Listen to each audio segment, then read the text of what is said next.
कहानी की शुरुआत में हमें बताया जाता है कि दुनिया खत्म हो चुकी है। जो लोग बचे थे उन्होंने अपनी भूख मिटाने के लिए मरे हुए इंसानों को खाना शुरू कर दिया। 10 वर्षों में हालत इतने खराब हो गए कि इंसान जिंदा रहने के लिए जिंदा इंसानों को मारकर खाने लगे। इसके बाद ईथन और उसके पिता को देखते हैं। दोनों को एक सूअर नजर आता है। पिता सूअर को तीर से घायल कर देता है, लेकिन जब वो दोनों सूअर को ढूंढने की कोशिश करते हैं तो सूअर कहीं दिखाई नहीं देता। इस जंगल में आदमखोर कुत्तों का भी डर है, जो किसी भी आवाज को सुनकर तुरंत वहां पहुंच जाते हैं। इसलिए यहाँ जो भी है उसे हर समय चुपचाप रहना पड़ता है। अब ये दोनों आगे बढ़ते हैं तो इन्हें गाड़ियां नजर आती हैं। दोनों जाकर गाड़ियों की तलाशी लेते हैं। उसके पिता को सिगरेट के टुकड़े मिलते हैं, वहीं ईथन को बिस्किट, जिसे वो बिना अपने पिता को शेयर किए चुपचाप खाने लगता है, क्योंकि ईथन को हालात ने ऐसा बना दिया था। तभी गलती से ईथन से गाड़ी का हॉर्न बज जाता है। डर के मारे दोनों तुरंत गाड़ी के अंदर छिप जाते हैं। थोड़ी ही देर में आदमखोर कुत्तों का झुंड वहां आता है और सब कुछ जांचने के बाद चला जाता है। इसके बाद दोनों लकड़ियों से बने अपने घर में जाते हैं, जहां उनके साथ ईथन की गर्लफ्रेंड ओलिविया भी रहा करती है, जिसे वे रोजाना दवाई देते हैं। दरअसल ओलिविया के पेट में गहरा जख्म है, जो शायद आदमखोर इंसान ने दिया है। धीरे धीरे रात हो जाती है और तीनों सो जाते हैं। अगली सुबह ईथन बाथरूम करने बैठा होता है, तभी उसकी नजर आदमखोर इंसानों पर जाती है। वो बहुत डर जाता है और भागते हुए घर के अंदर घुस जाता है। उसके पिता आवाज सुनकर उठ जाते हैं। पिता भी उन लोगों को देखता है और फिर जल्दी से जरूरी सामान बैग में डालकर तीनों घर के पिछले रास्ते से निकल जाते हैं, लेकिन भागते वक्त इनकी बैग गिर जाती है। ऊपर से ओलिविया भी घायल है, जिसे लेकर ये ज्यादा दूर तक भाग नहीं सकते। इसलिए पिता दोनों बच्चों को बाथरूम के टंकी के अंदर डाल देता है। तभी आदमखोर इंसान ईथन के पिता को देख लेते हैं। ईथन के पिता उन लोगों से लड़ते हैं, पर वो अकेले कितनों से लड़ते हैं। आखिरकार वो लोग उसे मार देते हैं। वहीं ईथन अपने पिता को मरते हुए देख रहा था, पर वो करता भी क्या। अगर वो बाहर जाता तो वो लोग उसे मार देते। इसके बाद वो लोग उसके पिता को बड़ी सी लकड़ी में बांधकर ले जाने लगते हैं। इसी दौरान उनका बॉस मार्कस बैग भी ले लेता है, जिसमें सबसे जरूरी चीज ओलिविया की दवाई है। मार्कस की नजर टंकी पर पड़ती है और वो उसका ढक्कन खोलने की कोशिश करता है, लेकिन अंदर से ईथन ने ढक्कन को खींचकर पकड़ा हुआ होता है, जिससे मार्कस ढक्कन नहीं खोल पाता और फिर वो वहां से चला जाता है। उनके जाने के थोड़ी देर बाद दोनों वापस घर आते हैं। ओलिविया की तबीयत अब और ज्यादा खराब हो रही थी। ईथन के पास उसे देने के लिए दवाई भी नहीं थी। जो दवाई थी वो लोग ले गए। ईथन उसे दर्द में नहीं देख पा रहा था। वो सोचने लगा इस दर्द से अच्छा है मैं ओलिविया को मार दूं, पर वो ये भी नहीं कर पाता। आखिरकार वो डिसाइड करता है वो उन लोगों के पास से दवाई लाएगा। थोड़ी देर बाद वो घर के दरवाजे को बाहर से अच्छी तरह से बंद कर देता है और लकड़ियों से घर को घेर देता है, ताकि कुत्ते अंदर ना आ सके। सब कुछ तैयार करने के बाद ईथन अपनी मंजिल की ओर निकल पड़ता है। चलते चलते वो बहुत दूर आ चुका था। उसे ठंड भी लग रही थी। दूसरी ओर ओलिविया नींद से जागती है। उसे ईथन कहीं दिखाई नहीं देता। वो दरवाजे को हर तरीके से खोलने की कोशिश करती है, लेकिन वो नाकाम होती है। इस बीच ईथन ठंड से लड़ रहा था। तभी उसे एक बच्चा दिखता है। वो उस बच्चे का पीछा करने लगता है। बच्चा ईथन को देखकर सीधे अपने घर की ओर भागता है। वो बच्चा अपने दादाजी के साथ रहता है। ईथन भी पीछा करते हुए वहां पहुंच जाता है और दरवाजा तोड़कर अंदर चला जाता है। ईथन ठंड से बचने के लिए वहां से एक जींस लेता है, साथ ही दादाजी का गर्म जैकेट और जूता लेकर वहां से निकल जाता है। जंगल में उसे एक जगह लकड़ी की हल्की आंच में स्कल नजर आती है, जिसे देखकर वो समझ जाता है ये उसके पिता की है। उसकी आंखों में आंसू आ जाते हैं, लेकिन वो खुद को संभालते हुए गड्ढा खोदता है और स्कल को उसमें दफन कर देता है। फिर वो पेड़ में चढ़ता है और आदमखोर ग्रुप की लोकेशन ढूंढता है, जहाँ उसे दूर उठता हुआ धुआं दिखाई देता है।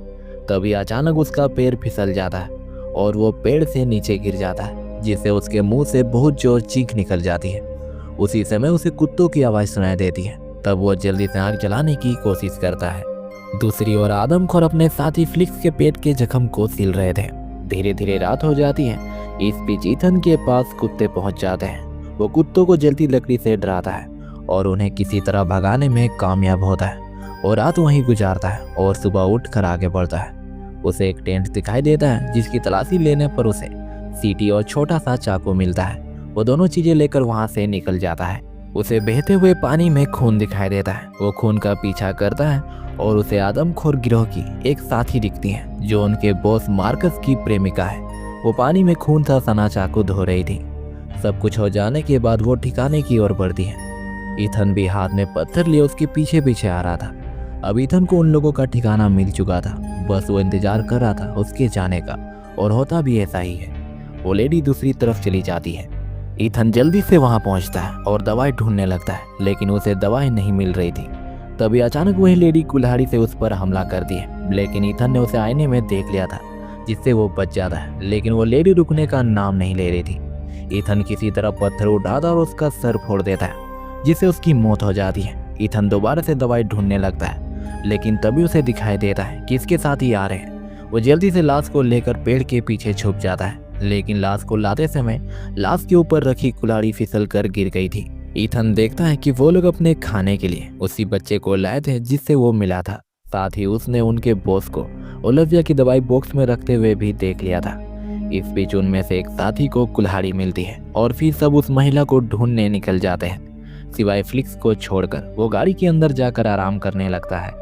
इस मौके का फायदा उठाते हुए ईथन तुरंत बच्चे के पास पहुंचता है और उसकी रस्सी काटने लगता है, लेकिन बच्चा डर से चिल्ला रहा होता है। उसे लग रहा था ईथन उसे मारने आया है। आवाज से परेशान होकर फ्लिक्स गाड़ी से बाहर आता है, लेकिन उससे पहले ईथन ने बच्चे को आजाद कर दिया था और खुद को छुपा लिया था। फ्लिक्स बच्चे को पकड़ने के लिए दौड़ता है। इसी बीच ईथन बॉक्स में लगे ताले को लात मारकर तोड़ने की कोशिश करता है, मगर ताला टूटने का नाम नहीं ले रहा था। इस बीच वो देखता है बाकी के लोग आ रहे हैं। ईथन जल्दी से गाड़ी के नीचे जाकर छुप जाता है। मार्कस और उसके साथी देखते हैं बच्चा गायब है। फ्लिक्स के आते ही मार्कस उसे डंडा मारता है। ठीक उसी समय उन्हें लेडी की लाश मिलती है। अब रात में ईथन मार्कस के पास बॉक्स की चाबी देखता है। इसके बाद वो लोग लेडी की बॉडी जला देते हैं और गाड़ी में सोने चले जाते हैं। अगली सुबह ईथन उठता है और धीरे धीरे गाड़ी के अंदर जाता है। वो मार्कस के पास से चुपके से चाबी चुरा के बाहर आता है। जल्दी से वो बॉक्स को खोलता है और दवाई ले लेता है। फिर वो गाड़ी में ताला लगाकर भागने लगता है, लेकिन उसी बीच उसका पैर धागे से टकरा जाता है, जिसमें बंधी घंटी बजने लगती है। इस आवाज से वो लोग उठ जाते हैं और समझ जाते हैं उनकी साथी को मारने वाला बाहर है। वो लोग जल्दी से दरवाजा तोड़कर बाहर निकलते हैं और ईथन का पीछा करने लगते हैं। ईथन पूरी ताकत से भाग रहा होता है। इस भागदौड़ में फ्लिक्स से दर्द में और भागा नहीं जा रहा था। तभी पीछे से मार्कस आके उसके गले के ऊपर पैर रखकर आगे निकल जाता है, जिससे फ्लिक्स की वहीं मौत हो जाती है। उधर दूसरी तरफ कुत्तों का झुंड ओलिविया को खाने के लिए घर के अंदर घुसने की कोशिश कर रहे थे।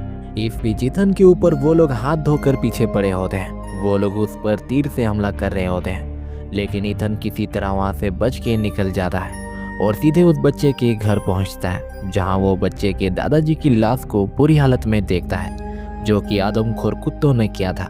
ईथन उदास और पछतावे से भरा घर से बाहर निकलता है। वो मन ही मन सोच रहा था उसने ये क्या कर दिया। अगर उसने ये दरवाजा उस समय नहीं तोड़ा होता तो आज उस बच्चे की दादाजी जिंदा होते।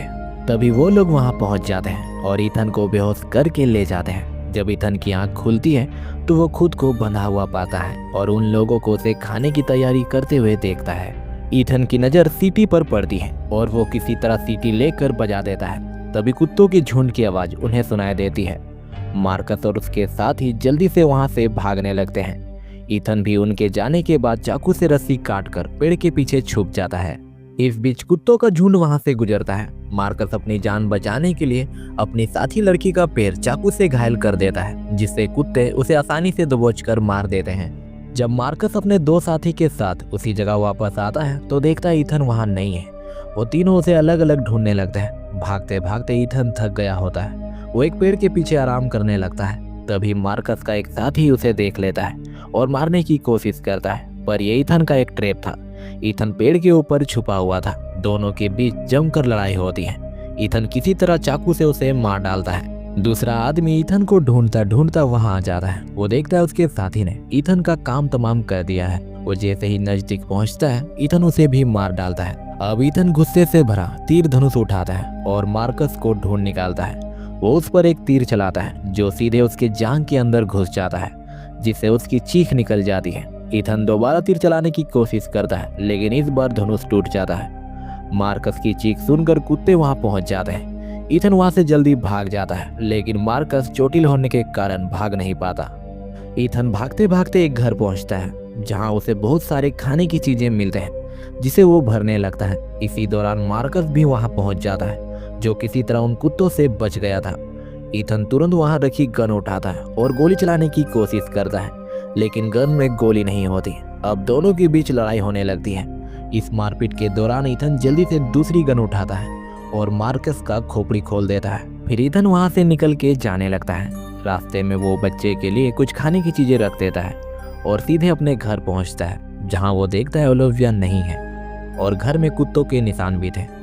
ईथन अंदर से पूरा टूट जाता है। तभी पीछे से ओलिविया आकर ईथन के कंधे पर हाथ रखती है और इसी के साथ ये कहानी यहीं पर खत्म हो जाती है।